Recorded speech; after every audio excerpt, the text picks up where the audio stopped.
Hello, everyone. Welcome back to library. Thank you for reading with me. So, we left off with Dory Fantasmagory um, and her monster Mary fighting Miss Gobblecracker. And so far, Dory has put a sleeping dart into Mrs. Gobblecracker and she has fallen asleep. But what crazy, imaginative things is Dory, aka Rascal, going to come up with? Let's find out. Chapter 3, Chicken Bone. As I step over Mrs. Gobblecracker's body on my way to breakfast, I start to worry. 100 years sounds like a very long time. But what if 100 years goes by really fast? I decide to wear my cow costume as a disguise, just in case Mrs. Gobblecracker wakes up, just to be safe. Aren't you hot in that? Asked Luke. No, yes, I don't want Mrs. Gobblecracker to recognize me. Stop talking about Mrs. Gobblecracker, screams Violet. Stop talking about Mrs. Gobblecracker, I copy her. Stop copying me! Stop copying me! While Mrs. Gobblecracker is asleep, I finally have time to hang out with Luke and Violet. I try and get Luke and Violet to laugh at me. Cereal time, I've discovered, is the best time for laughing. If I can get milk to come out of my nose, they always laugh. And if my parents sleep late, I can make them laugh by saying bathroom words. And then and then the toilet broke. But after cereal time, I have to work much harder to get their attention. If you want, you can milk me, I offer Violet.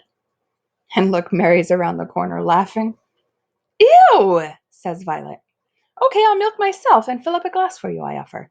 Get away from me, screams Violet. I follow Luke and Violet around the house and think of ways to impress them. Mary follows me. Can I draw a mustache on Mrs. Gobblecracker while she's asleep? Asks Mary. No, that is way too risky, I tell her. But she's snoring really loud, says Mary. I'm busy, I say, waving her away. Hey guys, do you want to see a magic trick? See this stick and this hand? I say. Then I put my hand behind my back. Now it's in this hand. Ta-da! I'm going to pull it out. Ready? 1, 2. So it looks like Violet is going to pull Luke's loose tooth, while Dory is trying to get their attention so that she can play with them. That's the worst trick I've ever seen, says Luke. Want to see me eat a napkin? Left hand on red. They didn't even want to see me eat a napkin. Hey guys, do you know that I can sing without opening my mouth? I'm dead serious, listen. Can you please hum somewhere else? Says Luke. It's not humming, it's singing, I say. Wait a minute. Is that sweat? Says Violet, looking up. Are you covered in sweat? She asks. Take that thing off. Nope, I say and fold my arms. I will not. Why do you always act like such a baby? Asks Violet. Then Mom yells. Rascal! It's 100 degrees. Take that costume off right this second. I am boiling mad. I was singing. You are interrupting. I collapse on the kitchen floor. The tile feels cool on my hot face. My tears fall into the diamond pattern on the tile that I know so well from so many temper tantrums on the kitchen floor. As I'm screaming and kicking and crying, I unbutton my cow costume and strip down to my underwear because it's way too hot to have this temper tantrum in a cow costume. Not because they told me to. When I'm all done, I put my bathing suit on and go outside. Poor Dory, she just wants to play with her brother and sister. I find Mary asleep under a tree. Are you real sleeping or fake sleeping? I ask her. Real sleeping, she says without opening her eyes. Now, even Mary doesn't want to play. I lie in the hammock all by myself and think maybe Luke and Violet are right. Maybe I am a baby. I think of all the babyish things I do. I still smell my bunny and suck my fingers to fall asleep. I still put my clothes on inside out. I still can't whistle. I still overflow everything I pour. I still want to wear my nightgown all day. When I look up from the trees through my tears, I see someone up there looking down at me.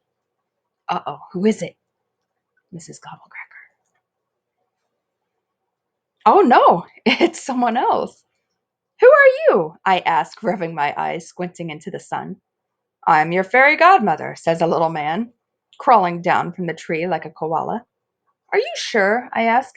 You don't look like a fairy godmother. Well, pretty sure, he says, but he looks kind of confused to me. Well, the important thing is, I'm here to help you. He says his name is Mr. Noogie and that he lives in the woods. Boy, do I need help, I say. Can you turn me into something else? I have too many problems as a human. Sure, he says. How about a pineapple? Okay, I say, shrugging. Why not? He takes out his wand. 1, 2, 3, ta-da! I look down at my body. I don't feel like a pineapple, I say. Do I look like one? Mr. Nuggy looks at me very carefully. He sniffs me and pokes me. Then sadly he shakes his head no. I'm sorry. That's okay. But then I have an idea. How about a puppy, I say. Can you turn me into a puppy? Definitely, he says, jumping up excitedly. No problem at all. He's lucky that I'm already really good at turning into a puppy. 1, 2, 3. He waves his wand. I drop to my hands and knees. Woof, woof, woof. I bark and wag my tail. Mr. Nuggy looks very pleased. I turn into a puppy just in time. Where did that little girl go? She was just out here. And where did this stupid dog come from? Mrs. Gobblecracker asked Mr. Nuggy. You must be imagining things, said Mr. Nuggy. There's no girl here. I know you're up to something, Nuggy, she says. Your silly little tricks have never worked on me. Watch out, says Mr. Nuggy. This dog bites. I bark my head off at Mrs. Gobblecracker. Somebody get this dog to shut up, says Mrs. Gobblecracker. She has absolutely no idea it's me. Ruff! Woof, woof, I say, which means my human days are over, and boy, do I mean it. Mr. Nuggy says, I have to go now. My wife needs me home for dinner. He starts to climb back up the same tree. Woof, woof, woof. I bark at the tree after him, which means, wait, what's your phone number? You can call me from any banana, he calls down. No numbers. Then he disappears into the summer leaves. Violet and Luke come outside to play frisbee, and I run to tell them the news. I have great news. Mrs. Gobblecrackle will never find me. Really? You decided to stop acting like a baby? Asked Violet. No. I decided to stop acting like a human, I say. Oh, brother, says Violet. Don't tell me. I don't want to know. No problem, I say, because I can't talk anyway. Woof, woof, woof, woofy, woof, woof, I say, chasing after the frisbee. And then here in the picture, Mrs. Gobblecracker finally finds that dart that's on her backside. And she says, What the heck is this? Beat it, says Violet, but Luke says, Come here, puppy, and he pets me. What's your name, puppy?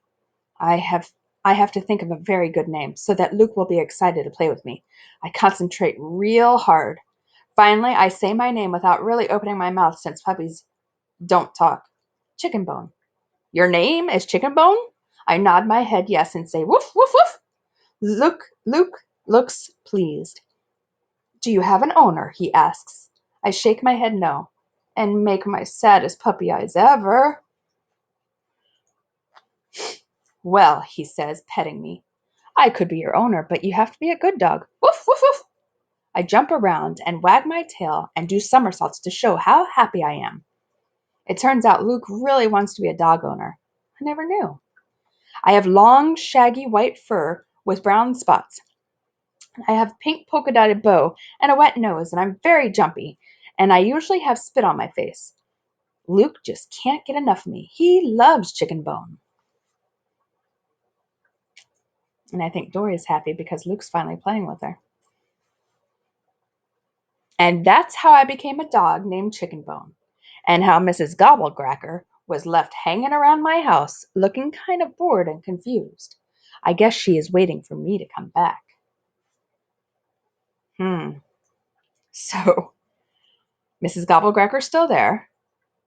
Chapter 4 says if you take a dog to the doctor, so I wonder if Luke is going to continue playing with her as Chicken Bone the dog. Dory has a fantastic imagination. Can you imagine coming up with all these different scenarios and storylines? This is fun. I hope you're enjoying Dory Fantasmagory as much as I am.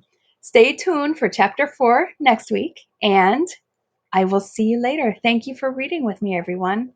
Bye for now.